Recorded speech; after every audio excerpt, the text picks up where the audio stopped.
जनवरी भेंट कैसे करी कहे फोन करके ना। आइल जनवरी भेंट कैसे करी कहे फोन करके ना। पिया हो रोवता लवर नई घर के ना। राजा हो रोवता लवर नई घर के ना।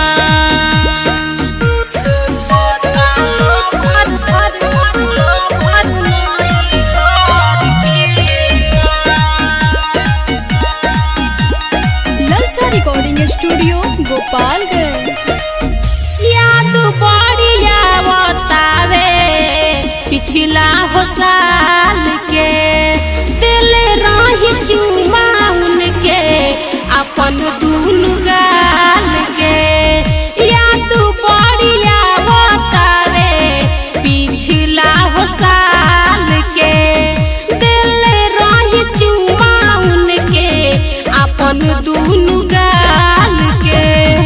सुनी ना ये जी दीही ना भेजी गाड़ी भाला कर गई ना। पिया हो रोवता लवर नई घर के ना। राजा हो रोवता लवर नई घर के ना। रोवता लवर नई घर के ना।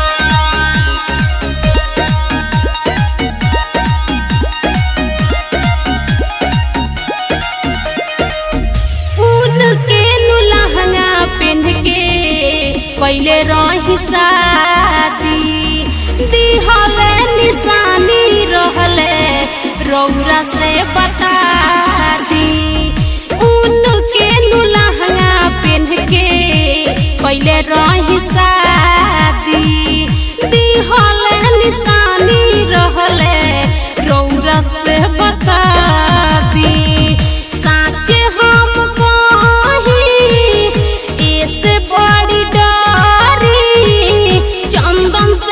छोड़ के ना। पिया हो रोवता लवर नई घर के ना। पर हो रोवता लवर नई घर के ना। Happy new year darling.